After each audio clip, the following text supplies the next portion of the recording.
जी प्यारिओ अस्सलाम वालेकुम। की हाल चाल है जी? ठीक ठाक हो?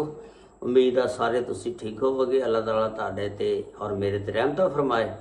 अज दे व्लॉग दे विच मैं तुहानू दसांगा कि एक फिल्म की शूटिंग के दौरान एक ऐसा सीन आया कि वह सीन करना सी और वो सीन जिस वेले करन लगे अदाकार दूसरे अदाकार दे नाल वो फाइटिंग होनी सी। उहदे विच एक कुल्हाड़ी चलानी सी ते वो कुल्हाड़ी दे नाल उहने उहदा गाटा ही ला दिता। ते वो किहड़ी फिल्म सी, किहड़े सन जो बनी सी फिल्म और वो किहड़ा अदाकार सी जिन्हें दूसरे फिल्मी अदाकार दा गाटा ला दिता ते और फिर उस केस का फिर की बनिया ते उसकी मुकम्मल तफसीलात अज दी इस वीडियो दे विच मैं तुहानू दस्सण लगा। लो जी, जे चैनल ते नवे आ ना तो चैनल को सबसक्राइब लाइक और शेयर जरूर कर देना। मुहब्बतां जड़ियां वंडिया करो, मुहब्बतां वंडनियां भी चाहिदियां ते नाल नाल घंटी दे बटन नूं भी दब देना ताकि जिहड़ी भी मेरी नवी वीडियो अपलोड होवे उहदा नोटिफिकेशन तुहाडे तक पहुँच सके। प्यारिओ, ये फिल्म इश्क दीवाना सी।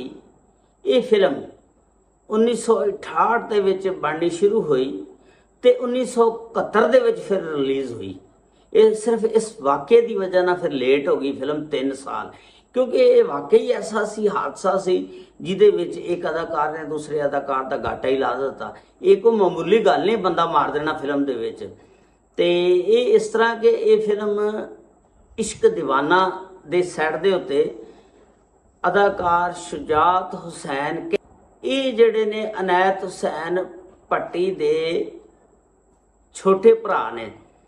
तुहानू पता अदाकार, गुलूकार, फिल्म साज, फिल्म एक्टर सारा कुछ, यानी अनैत हुसैन भट्टी साहब बहुत बड़े यानी गुलूकार भी सिंगर भी सारा कुछ सी, यानी उन्हों का प्रोडक्शन हाउस भी अपना सी।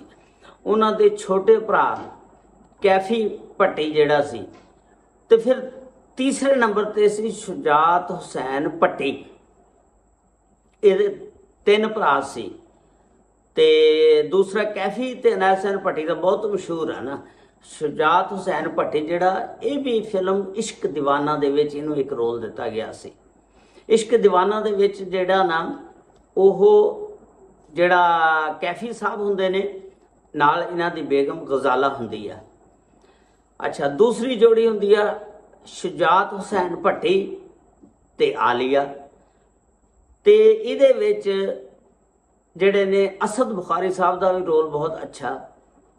इहदे विच जिहड़े ने सुल्तान राय साहब भी हुंदे ने जिहड़े असद बुखारी साहब दे वालिद का एक रोल करते ने, यानी गूंगे का रोल, ते असद बुखारी साहब दे विच वालिद बने हुंदे ने। तो ये मुनव्वर ज़रीफ साहब एक खुसरे का रोल करते हैं, खुसरे बने होंदा। तो बहुत अच्छी फिल्म है इश्क दीवाना। ये फिल्म देख लो कि सन 1968 के विच बननी शुरू हुई तो सन 1971 के विच जाके फिर ये रिलीज़ हुई। 3 साल का वक्फा इस वास्ते पै गया कि ये एक बंदा मर गया सी। वो बंदा फिर इस तरह मरिया कि अदाकार शुजात हुसैन भट्टी ने इस फिल्म के विच एक एक्स्ट्रा का रोल करने वाला अदाकार सी, उहदे नाल फाइटिंग करनी सी। उस फाइटिंग दे विच कुल्हाड़ी उन्हें उहदे मारनी सी, वो इस तरह मूँह दे कोलों लंघ जानी सी ते उन्हें फटाफट इस तरह मूँह पिछे कर लेना सी। लेकिन वो कुदरत वालों उहदी लिखी सी मौत इस तरह कि या तां इहदे विच जिहड़ा एक्स्ट्रा का रोल अदा करदा सी अदाकार उहदे कोलों मूँह पिछे ना होया, या इहदे कोलों जिहड़ा हथ ज़्यादा अगे वध गया मूँह दिओं ते ऐसी करनी अल्लाह दी होई कि बस अल्लाह वालों जो मंजूर सी उहदा गाटे ते वजी और गाटा ही लै गया और वो बंदा मौके ते ही मर गया। जिस वेले फिल्म की शूटिंग के दौरान बंदा मर गया तो उत्थे तो भाई नस भज पै गई, फड़ लो पै गई, फिल्म की शूटिंग रुक गई। ये कोई मामूली गल नहीं, फिल्म की शूटिंग के दौरान सैट ते बंदा मर जाए। तो ये जिहड़े भट्टी बरादरान ने ये इन्हां दा अपना प्रोडक्शन हाउस सी, उत्थे फिल्म की शूटिंग कर रहे सी, बड़े परेशान हो गए। इन्होंने फिर शुजात हुसैन भट्टी जिहड़ा सब तो छोटा भरा सी इन्हां दा ਇਹਨਾਂ ਨੇ ਉਹਨੂੰ ਨਾ ਕਰਾਚੀ ਦੌੜਾਤਾ। ਉਹਨੇ ਕਿਹਾ ਤੂੰ ਕਰਾਚੀ ਦੌੜ ਜਾ। ਇਹ ਕਰਾਚੀ ਚਲੇ ਗਏ ਸ਼ੁਜਾਤ ਹੁਸੈਨ ਭੱਟੀ ਸਾਹਿਬ। ਫਿਰ ਇਹ ਜਿਹੜੇ ਐਕਸਟਰਾ ਦਾ ਰੋਲ ਅਦਾ ਕਰਦੇ ਸੀ ਅਦਾਕਾਰ ਜਿਹੜੇ ਮਰ ਗਏ ਇਸ ਦੇ ਵਿੱਚ ਕੁਹਾੜੀ ਲੱਗਣ ਦੇ ਨਾਲ, ਉਹਨਾਂ ਦੇ ਫਿਰ ਜਿਹੜੇ ਰਿਸ਼ਤੇਦਾਰ ਅਜ਼ੀਜ਼ੋ ਕਾਰਬ ਸੀ ਉਹ ਕਹਿਣ ਲੱਗੇ ਕਿ ਅਸੀਂ ਕਸਾਸ ਵਧੀਅਤ ਲੈਣੀ ਹੈ, ਯਾਨੀ ਖੂਨ ਦਾ ਬਦਲਾ ਖੂਨ ਲੈਣਾ। ਤੇ ਉਹ ਬਾਈ ਕਿਸੇ ਪਾਸੇ ਨਾ ਆਉਣ, ਮੰਨਣ ਨਾ। ਤੇ ਇਹ ਫਿਰ ਫਿਲਮ ਦੀ ਸ਼ੂਟਿੰਗ ਜਿਹੜੀ ਆ ਰੁਕ ਗਈ, ਫਿਲਮ ਪੈਂਡਿੰਗ 'ਚ ਪੈ ਗਈ ਤੇ ਇਹ ਰੌਲਾ ਬਣ ਗਿਆ।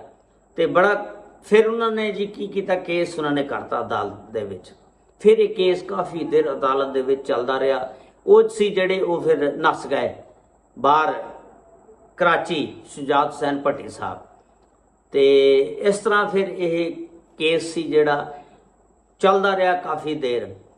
ਤੇ ਫਿਲਮਾਂ ਦੇ ਵਿੱਚ ਹੁਣ ਇਸੇ ਵਾਸਤੇ ਜਿਹੜਾ ਨਾ ਕੋਈ ਵੀ ਔਜ਼ਾਰ ਜਿਹੜਾ ਕੁਲਹਾੜੀ ਵਗੈਰਾ ਟਾਈਪ ਉਹ ਗੱਤੇ ਦੀ ਬਣਾਉਂਦੇ, ਉੱਤੇ ਪੇਂਟ ਕਰ ਦਿੰਦੇ ਨੇ ਕੁਹਾੜੀ ਟਾਈਪ ਬਣਾ ਕੇ, ਜਾਂ ਕੋਈ ਪਲਾਸਟਿਕ ਦੇ ਚੱਲ ਗਏ। ਹੁਣ ਜਦੀਦ ਦੌਰ ਆ ਗਿਆ। ਪਹਿਲੋਂ ਜਿਹੜਾ ਸੀ ਨਾ ਅਸਲ ਚੀਜ਼ਾਂ ਹੀ ਫਿਲਮਾਂ ਦੇ ਵਿੱਚ ਇਸਤੇਮਾਲ ਹੁੰਦੀਆਂ ਸੀ, ਉਦੋਂ ਇੰਨਾ ਸ਼ੌਰ ਨਹੀਂ ਸੀ ਹੁੰਦਾ। ਹੁਣ ਤਾਂ ਦੇਖ ਲਓ ਤੁਸੀਂ ਪਲਾਸਟਿਕ ਦੀਆਂ ਚੀਜ਼ਾਂ ਬਣ ਗਈਆਂ, ਉਦੋਂ ਪਲਾਸਟਿਕ ਦੀ ਵੀ ਕੁਹਾੜੀ ਬਣਾਈ ਜਾ ਸਕਦੀ ਸੀ ਨਾ। ਤੇ ਹੁਣ ਕੋਈ ਗੱਤੇ ਦੀ ਕੁਹਾੜੀ ਬਣ ਜਾਂਦੀ ਆ, ਫਿਰ ਉਹਦੇ ਉੱਤੇ ਰੰਗ ਹੋ ਜਾਂਦਾ। ਹੁਣ ਇਸ ਤਰ੍ਹਾਂ ਦਾ ਉਹ ਕਰਦੇ ਨੇ ਕਿ ਤਾਂ ਕਿ ਇਸ ਤਰ੍ਹਾਂ ਦਾ ਕੋਈ ਗਾਂ ਨੈਕਸਟ ਟਾਈਮ ਵਾਕਿਆ ਨਾ ਪੇਸ਼ ਆਵੇ, ਕਿਉਂਕਿ ਗਲਤੀ ਹੋ ਜਾਂਦੀ, ਮਿਸਟੇਕ ਹੋ ਜਾਂਦੀ ਹੈ। ਅਗਰ ਮਿਸਟੇਕ ਹੋ ਵੀ ਜਾਵੇ, ਅਗਰ ਉਹ ਕੁਹਾੜੀ ਉੱਥੇ ਅਸਲ ਨਾ ਹੁੰਦੀ, ਕੋਈ ਪਲਾਸਟਿਕ ਦੀ ਜਾਂ ਗੱਤੇ ਦੀ ਹੁੰਦੀ, ਤੇ ਉਹ ਜਿਹੜਾ ਐਕਸਟਰਾ ਦਾ ਰੋਲ ਅਦਾ ਕਰਦਾ ਸੀ ਫਾਈਟਰ, ਤੇ ਉਹਨੇ ਬਚ ਜਾਣਾ ਸੀ ਨਾ, ਉਹਨੂੰ ਕੁਝ ਵੀ ਨਹੀਂ ਸੀ ਹੋਣਾ। ਲੇਕਿਨ ਬਸ ਅੱਲਾ ਨੇ ਉਹਦੀ ਲਿਖੀ ਇਸ ਤਰ੍ਹਾਂ ਸੀ ਮੌਤ, ਤੇ ਉਹ ਆਪਣੇ ਅੱਲਾ ਨੂੰ ਪਿਆਰੇ ਹੋ ਗਏ। ਤੇ ਇਹ ਵਾਕਿਆ ਖਾਲਦ ਮੁਰਾਦ ਸਾਹਿਬ ਨੇ, ਅਦਾਕਾਰ ਵੀ ਨੇ ਔਰ ਜਿਹੜੇ ਸ਼ੁਜਾਤ ਹੁਸੈਨ ਭੱਟੀ ਦੇ ਬਹੁਤ ਗਹਿਰੇ ਦੋਸਤ ਨੇ, ਇਹ ਵਾਕਿਆ ਉਹਨਾਂ ਨੇ ਬਿਆਨ ਕੀਤਾ ਔਰ ਜਿਹੜਾ ਮੈਂ ਤੁਹਾਨੂੰ ਸੁਣਾ ਰਿਹਾ। ਤੇ ਅਦਾਕਾਰ ਸ਼ੁਜਾਤ ਹੁਸੈਨ ਭੱਟੀ ਸਾਹਿਬ ਕਰਾਚੀ ਰਹਿੰਦੇ ਨੇ ਤੇ ਉਹ ਖਾਲਦ ਮੁਰਾਦ ਸਾਹਿਬ ਵੀ ਭੱਟੀ ਰਹਿੰਦੇ। ਉਹਨਾਂ ਨੇ ਇਹ ਵਾਕਿਆ ਸੁਣਾਇਆ ਸੀ ਜਿਹੜਾ ਮੈਂ ਤੁਹਾਨੂੰ ਬਿਆਨ ਕੀਤਾ। ਉਮੀਦ ਹੈ ਤੁਹਾਨੂੰ ਪਸੰਦ ਆਇਆ ਹੋਵੇਗਾ। ਜਾਂਦੇ ਜਾਂਦੇ ਚੈਨਲ ਨੂੰ ਸਬਸਕ੍ਰਾਈਬ, ਲਾਈਕ, ਸ਼ੇਅਰ ਜ਼ਰੂਰ ਕਰ ਦੇਣਾ। ਤੁਹਾਡੀਆਂ ਮੁਹੱਬਤਾਂ ਦਾ ਬੜਾ ਸ਼ੁਕਰੀਆ। ਤੇ ਅੱਲਾਹ ਤਾਲਾ ਤੁਹਾਡੇ ਤੇ ਔਰ ਮੇਰੇ ਤੇ ਔਰ ਬਲਕਿ ਸਾਰੇ ਮੁਸਲਮਾਨਾਂ ਤੇ ਰਹਿਮਤਾਂ ਫਰਮਾਏ। अस्सलामु अलैकुम।